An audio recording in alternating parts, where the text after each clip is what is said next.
మాధవపెద్ది పుణ్యశీలా ప్రసాద్ నవలా స్రవంతిలో భాగంగా రాగరేఖలు నవల తరువాయి భాగం. ఏంటమ్మా నువ్వనేది? అవును బాబాయ్, నేను పెళ్లి చేసుకోను. నా జీవితాంతం మీకు అండగా ఉండిపోతాను. నాకు ఇంత చేసి నన్ను ఇంత దాన్ని చేసిన మిమ్మల్ని మీరు ఈ స్థితిలో ఉండగా పెళ్లి చేసుకొని నా దారి నేను చూసుకోవడం స్వార్థమే అవుతుంది. స్వార్థం కాదు, అది అన్యాయమే అవుతుంది. మీకు సహాయంగా ఒక మనిషి అవసరం. మీరు పెళ్లి చేసుకోలేదు. అక్కా చెల్లెళ్ళు అన్నాదమ్ములు ఎవరూ లేరు. కనీసం రామయ్య కూడా లేడు. మీకున్నది నేనొక్కదాన్నే. నేను కూడా మీకు దూరంగా వెళ్ళిపోతే మిమ్మల్ని చూసుకునేది ఎవరు? మీరు చేసిన దానికి ప్రతిఫలంగా నన్ను ఈ మాత్రమైనా చేయనియండి బాబాయ్. ఇది నా సంతోషం, నా ఆత్మసంతృప్తి, నా మనశ్శాంతి కోసం అంతే. ప్లీజ్ బాబాయ్, మీరు కాదనకండి. నన్ను నన్ను బలవంతం చేయొద్దు. నోట మాట రాలేదు కృష్ణకి. కళ్ళ నీళ్ళొచ్చాయి. అమ్మా శిల్ప, నాకెవరూ లేరనే భావన నాకెప్పుడూ రాలేదమ్మా. నువ్వొచ్చాకే నా జీవితానికి వెలుగొచ్చింది. నా ప్రాణాలన్నీ నీ మీదే. కానీ తల్లి, నువ్వు అవివాహితగా ఉంటే అది నాకే విధంగానూ సంతోషం కలిగించదు. నీ జీవితంలో నేను చెయ్యాల్సింది చెయ్యలేకపోయానే అనే బాధ నాకు మిగిలిపోతుంది. నా మాట విని నన్ను అర్థం చేసుకో తల్లి. బాబాయ్, మీరు నన్ను అర్థం చేసుకోండి. అర్థం చేసుకున్నానమ్మా. పెళ్ళైతే మాత్రం నాకు సేవ చేయకూడదనే ఉంది. నేను మీ దగ్గరకు వచ్చి ఉండిపోతాను. లేదా మీరు ఇక్కడే ఉండొచ్చు. అరుణ్ ఏమీ అర్థం చేసుకునేవాడు కాదు గదా! అడ్డు పెట్టేవాడు కాదు. అసలతడికి ఇక్కడికి ట్రాన్స్‌ఫర్ కూడా కాబోతోందేమో! కాదు బాబాయ్, మీకు తెలీదు. పెళ్లితో బాధ్యతలొస్తాయి, స్వార్థం పెరుగుతుంది. నా సంసారం, నా పిల్లలు అంటూ ఏర్పడ్డాక ఇప్పుడున్నంత ఫ్రీగా ఎట్లా ఉండగలను? అంత స్వేచ్ఛగా మిమ్మల్ని ఎట్లా చూసుకోగలను? అసలు మీరు మామూలుగా ఉన్నప్పుడే నాకు పెళ్లి చేసుకొని మిమ్మల్ని వదిలి వెళ్ళాలంటేనే బాధగా ఉండేది.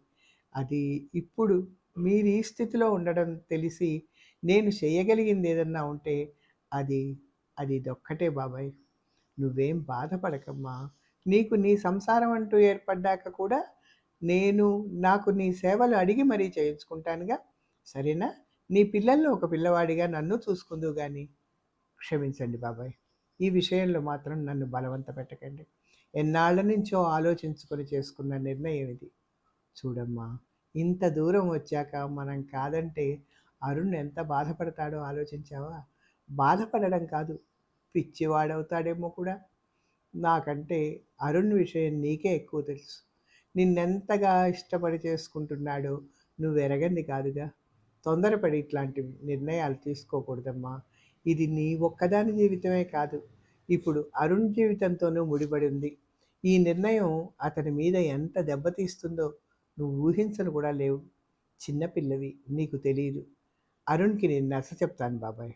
అతడికి చెప్పే విధంగా చెప్తే వింటాడు. శిల్ప, చెప్పిన మాట వినమ్మా. బాబాయ్ కోపం వస్తోందని గ్రహించిన శిల్ప ప్రస్తుతానికి మౌనంగా ఉండిపోయింది. ఆ తర్వాత రోజే అర్జెంటుగా రమ్మని అరుణ్‌కి టెలిగ్రామ్ ఇచ్చాడు కృష్ణ. కృష్ణకి శిల్ప మాటలతో మనశ్శాంతి కరువైంది. తన పెళ్లిలాగే శిల్ప పెళ్లి ఆగిపోతుందేమోనని భయం పట్టుకుంది. తక్షణం అరుణ్‌ని పిలిచి మాట్లాడితే కానీ అతడి ఆదుర్దా తీరేటట్టు కనిపించలేదు. ఏమైనా సరే ఈ పెళ్లి ఆగకూడదు. ఈ పెళ్లి జరగకపోతే ఎన్నో నష్టాలున్నాయి. ఇప్పటికే శిల్పని గురించి, తన గురించి ఎన్నో అపనిందలొచ్చాయి. అవి తను కూడా విన్నాడు. శిల్పతో ఆ మాట చెప్పలేక ఊరుకున్నాడు తను. శిల్పకి పెళ్ళంటూ జరక్కపోతే ఆ అపనిందలు ఇంకా ఎక్కువవుతాయి. అవి ఊహించడానికే అసహ్యం. ఈ పెళ్లి జరక్కపోతే అరుణ్ జీవితాన్ని నాశనం చేసినట్టు అవుతుంది తాము. విరక్తి కూడా పెంచుకుంటాడు అరుణ్. ఈ పెళ్లి ఆగిపోతే, ఈ సంబంధం తప్పిపోతే ఇంకా శిల్పకి సంబంధం కుదరడం, పెళ్ళవడం కష్టం. తను తిరగలేడు దేనికి కూడా. అదీగాక పీటల వరకు వచ్చిన పెళ్లి ఆగిపోయిందంటే రకరకాల పుకార్లు బయలుదేరుతాయి. జీవితాంతము పెళ్లి కాకుండా ఆమె ఉండిపోతే తను ఉండగా పర్వాలేదు. ఆ తర్వాత ఒంటరిదైపోదు శిల్ప. అప్పుడు శిల్పను ఎవరు చూసుకుంటారు? ఒంటరి ఆడపిల్ల ఈ లోకంలో బతకగలదా? అప్పుడు కావాలంటే ఆమెకి తోడు ఎవరొస్తారు? ఇన్నాళ్ళు తను పువ్వులాగా చూసుకున్నాడు శిల్పని. తన తదనంతరం కూడా ఆమెని అట్లాగే చూడబడాలి. అదే తన కోరిక. అరుణ్ అట్లాగే చూసుకుంటాడు. కోరి వచ్చిన అదృష్టాన్ని కాదనడం అవివేకం. కాబట్టి ఎట్లాగైనా సరే ఈ పెళ్ళి జరిపించి తీరుతాడు తను. చిన్నపిల్ల ఏదో ఆవేశంతో అంది ఆ మాటలు. తర్వాత అన్నీ అవే సర్దుకుంటాయి అనుకున్నాడు కృష్ణ. అయినా దిగులు, ఆదుర్ద తీరలేదు. అరుణ్ కోసం ఎదురు చూస్తూ కూర్చున్నాడు కృష్ణ. అరుణ్కి హైదరాబాద్ ట్రాన్స్ఫర్ అయింది. మరో వారంలో జాయిన్ కావాలి. బయలుదేరదాం అనుకుంటూ ఉండగానే కృష్ణ ఇచ్చిన టెలిగ్రామ్ అందింది. తనకున్న కొద్దిపాటి సామాను ఇప్పుడే హైదరాబాద్ ఎందుకులే అని బెంగళూరు పంపించాడు. అర్చన పెళ్ళయ్యాక బెంగళూరే వెళ్ళలేదు అరుణ్. కృష్ణ దగ్గరికి కొన్నాళ్ళుండి టైం కూడా ఎక్కువ లేదన్నందువల్ల హైదరాబాద్ నుంచే బొంబాయి వెళ్ళిపోయాడు. అందుకని ఇప్పుడన్నా ముందు బెంగళూరు వెళ్ళి ఒక 4 రోజులుండి ఆ తర్వాత హైదరాబాద్ వెళదామని నిశ్చయించుకున్నాడు అరుణ్. ఇప్పుడు కృష్ణ ఇచ్చిన ఈ టెలిగ్రామ్ వల్ల 4 రోజులు కాకపోయినా ఒక రోజైనా ఉండి వెళదామని బెంగళూరు వచ్చాడు అరుణ్. అనిరుద్ధ్, అర్చన కూడా అక్కడే ఉన్నారు. ఏదో పండగని. వాళ్లతో ఆ రోజుండి మళ్ళీ వస్తానని చెప్పి ఆ మర్నాడే హైదరాబాద్ బయలుదేరాడు అరుణ్. ఒక్కరోజు కూడా అన్యమనస్కంగానే ఉన్నాడు ఉన్న రోజుల్లో కూడా. ఎందుకు ఇచ్చాడో కృష్ణ టెలిగ్రామ్ అని. తను వస్తున్నట్టు బెంగళూరు నుంచి కృష్ణకి టెలిగ్రామ్ ఇచ్చి బయలుదేరాడు అరుణ్. అనిరుద్ధ్ స్టేషన్కి వచ్చాడు అరుణ్తో. రైలు కదలబోతోంది. అంతలో ఒక ముసలాయన పెట్టెలో ఎక్కబోతూ ఎక్కలేక అవస్థపడడం చూశాడు అరుణ్. వెంటనే ఆయనకి చేయూతనిచ్చి పెట్టెలోకి ఎక్కించాడు. ఆ వెనకే ఒక 40 ఏళ్ల స్త్రీ కూడా ఎక్కింది. ఆమె కృతజ్ఞతాపూర్వకంగా అరుణ్ వైపు చూస్తూ ముసలాయన్ని సీటు మీద కూర్చోబెట్టింది. సామాను సర్దుకొని తను కూర్చుంది. రైలు కదిలింది. రైట్ అరుణ్, పెళ్లిలో కలుద్దాం. మీ శిల్పని అడిగానని చెప్పు. కృష్ణగారికి నమస్కారాలు చెప్పు ఇంగ్లీష్లో అంటున్నాడు అనిరుద్ధ్. రైలు వేగం అందుకుంది. చెయ్యి ఊపాడు అనిరుద్ధ్. సీటులో కూర్చునున్న ఆ స్త్రీ పరధ్యానంగా కిటికీ వైపు చూస్తోంది. అనిరుద్ధ్ మాటల్లో కొన్ని ఆవిడ చెవిలో పడ్డట్టున్నాయి. మొహంలో రంగులు మారాయి. ఒక్క క్షణమే అది మళ్ళీ మామూలు స్థితికి వచ్చేసింది. ఆ ముసలాయనకి కళ్ళు సరిగ్గా కనబడనట్టున్నాయి. అన్నింటికి తడువుకుంటున్నాడు. బహుశా ఆయన ఆమె తండ్రేమో. ఆమె వంక పరిశీలనగా చూశాడు అరుణ్. ముఖం మీద బొట్టు లేదు. జుట్టు అక్కడక్కడ నెరిసింది. ఎన్నో బాధలు పడి పడి ఎండిపోయి కాంతి విహీనంగా ఉన్నట్టున్నాయి ఆమె కళ్ళు. మనిషి కూడా ఒకప్పుడు చాలా అందంగా ఉండి ఉండేదేమో అనిపిస్తోంది. ఆ సౌందర్య ఛాయలు ఇంకా పూర్తిగా పోలేదు. అతడు ఆమెనట్టా చూస్తుంటే శుష్కించిపోయిన పెదవులతో జీవం లేని నవ్వు నవ్వుతూ, ఏంటి బాబు చూస్తున్నావు అంది తెలుగులో. చటుక్కున చూపు మరల్చుకున్నాడు అరుణ్. ఆమె అంటే ఎందుకో జాలి కలిగింది అరుణ్కి. ఏం లేదండి, ఎక్కడో మిమ్మల్ని చూసినట్టుంటేను. వారు మీ నాన్నగారా తడబడుతూ తెలుగులోనే అన్నాడు ఏదో అనాలని. అవును అంది ఆమె. హైదరాబాద్ వెళ్తున్నారా? అవును. ఇంకేం మాట్లాడాలో తోచలేదు. మౌనంగా ఉండిపోయాడు. సీటు వెనక్కి చేరబడి కూర్చొని ఆలోచనలో పడ్డాడు అరుణ్. కృష్ణ ఎందుకు రమ్మని ఉంటాడు? బహుశా పెళ్లి సుముహూర్తం సంగతి చర్చించడానికేమో. అయితే ఉత్తరమే రాసుండొచ్చే. టెలిగ్రామ్ ఎందుకు?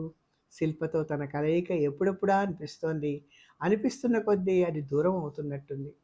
శిల్ప పేరు ఉచ్చరిస్తేనే తను పులకరిస్తోంది. శిల్పను చూస్తాను అనే ఉత్సాహం ఎక్కువైంది అరుణ్లో. తమ పెళ్ళయ్యాక కూడా శిల్పని కృష్ణ దగ్గరే ఉండనివ్వాలి.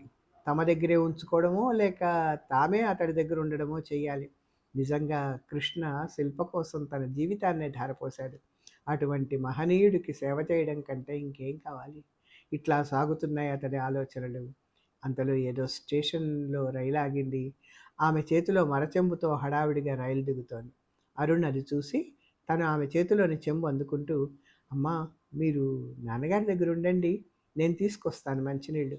ఇంకేమైనా కావాలా మీకు అడిగాడు. చాలా థ్యాంక్స్ అండి, ఏం అక్కర్లేదు, మంచినీళ్ళు చాలు, చాలా దాహంగా ఉందండి. ఆమె గొంతు తడారిపోయినట్టుంది. చెంబు నిండా నీళ్లు పట్టుకొని గబగబా ఎక్కాడు పెట్టెలోకి. అతడు అడుగు పెట్టగానే రైలు కదిలింది. చెంబు అందుకుంటూ మరోసారి కృతజ్ఞతలు చెప్పుకుందామె. నీళ్లు గ్లాసులో పోసుకొని వెంటనే 3 గ్లాసులు నీళ్లు తాగింది. నాన్న, మీకు మంచినీళ్ళు కావాలా అడిగింది ఆ ముసలాయన్ని. కావాలమ్మా అన్నాడు ఆయన. ఇచ్చింది ఆమె. తాగి తిరిగి గ్లాస్ అందిస్తూ, అమ్మా, నీళ్లు నువ్వు తెచ్చావా రైలు దిగి? కదులుతున్న రైల్లోకి ఎక్కడం కానీ రైల్లోంచి దిగడం కానీ చెయ్యొద్దు తల్లి. ఈ ముసలి వయసులో నేను ఇంకేది తట్టుకోలేను తల్లి అన్నాడు ఆయన. అమ్మా, నీళ్లు నువ్వు తెచ్చావా? రైలు దిగి కదులుతున్న రైల్లోకి ఎక్కడం కానీ రైల్లోంచి దిగడం కానీ చెయ్యొద్దు తల్లి. ఈ ముసలి వయసులో నేను ఇంకేది తట్టుకోలేను తల్లి చెప్పిందే మళ్ళా చెప్పాడు ఆయన. ఆయన కళ్ళల్లోంచి నీళ్లు జలజల రాలాయి. తండ్రి పక్కనే కూర్చుంటూ, లేదు నాన్న, నేను దిగలేదు. ఇందాక మిమ్మల్ని రైల్లోకి ఎక్కించిన అబ్బాయి తెచ్చిచ్చాడు అందామె. చాలా మంచివాళ్లాగా ఉన్నాడమ్మా పాపం అన్నాడు ఆయన సమాధానంగా. కాసేపటికి ఆయన అరుణ్ని మాటల్లో దించాడు. నువ్వు హైదరాబాదేనా బాబు వెళ్ళేది? అవునండి. నీ ఉద్యోగం అక్కడ? అవునండి. ఇప్పుడే బొంబాయి నుంచి ట్రాన్స్ఫర్ అయింది ఇక్కడికి. అయితే హైదరాబాదులో మీ వాళ్ళు ఎవరైనా ఉన్నారా? అంతా కొత్త? ఏమని చెప్పాలా అని ఒక్క క్షణం ఆలోచించాడు. ఉన్నారండి అన్నాడు ఆయన వదలడని. ఎవరు? మీ అత్తవారు ఉన్నారా? నాకు ఇంకా పెళ్లి కాలేదండి నవ్వొచ్చింది ఆయన ప్రశ్నకి. అయితే మీ అమ్మా నాన్న ఉన్నారా? నాకు అమ్మా నాన్న చిన్నప్పుడే పోయారండి. తెలుగులో మాట్లాడడానికి కాస్త తడుముకోవాల్సి వస్తోంది అరుణ్కి. ఎందుకో మరి, బహుశా ఆయన ప్రశ్నలకేమో. అయ్యో పాపం అన్నాడు ఆయన జాలిపడుతూ. మరి ఎవరన్నా స్నేహితులున్నారా అక్కడ? తండ్రి వేసే ప్రశ్నలకే ఆమె క్షమించమన్నట్టు చూసింది. ఇంకా చెప్పక తప్పేటట్టు లేదనుకున్నాడు అరుణ్. నాకు పెళ్ళి సెటిల్ అయిందండి, వాళ్ళున్నారు అక్కడ అన్నాడు. అట్లా అంటుంటే తన గొంతు తనకే కొత్తగా మధురంగా అనిపించింది. ఆ, అట్లా చెప్పు అని కొంచెం సేపు ఆగి, ఎక్కడ బాబు వాళ్ళు ఉండేది? మాది హైదరాబాదులే, అందుకే అడుగుతున్నానన్నాడు. హిమాయత్ నగర్లో. హిమాయత్ నగర్లో ఎక్కడా? చెప్పాడు అరుణ్. అసలు వాళ్ళది ఏ ఊరు? ఏమోనండి, వాళ్ళు చాలా ఏళ్ల నుంచి హైదరాబాద్లోనే ఉన్నారు. ఆయన, అదే ఆ పిల్ల తండ్రి ఏం చేస్తూ ఉంటాడు? ఆ అమ్మాయికి తండ్రి లేడండి, పినతండ్రి దగ్గర ఉంటోంది. ఆయన కాలేజీలో లెక్చరర్గా ఉంటున్నారు. కృష్ణను తలుచుకోగానే అరుణ్ కళ్ళు చెమర్చాయి. ఆయన పేరు బాబు మురళీకృష్ణ గారండి. ఏ కాలేజీలో పనిచేస్తున్నారన్నావు? చెప్పాడు. మొహం చిట్లించాడు ఆయన.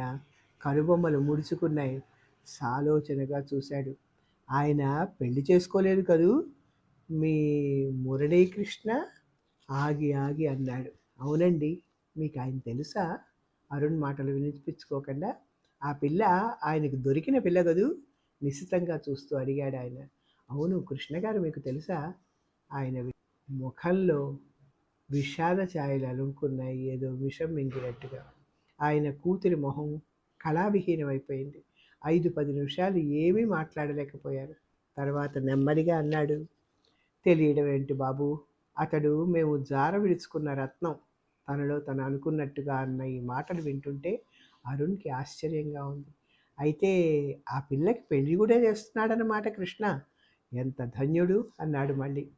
అరుణ్ ఆయన కూతుర్ని మార్చి మార్చి చూస్తూ ఉండిపోయాడు. ఆమె పెదవులు వణుకుతున్నాయి. వచ్చే ఏడుపును ఆపుకుంటోంది ఆమె. నువ్వు ఆ అమ్మాయిని గురించి అంతా తెలిసే చేసుకుంటున్నావు అన్నమాట. ఎంత మంచివాడవోయ్, చిన్నవాడివి. నీకున్నపాటి జ్ఞానము నాకు ఆనాడు లేకపోయింది. ఇప్పుడు అనుకుని ఏం లాభం?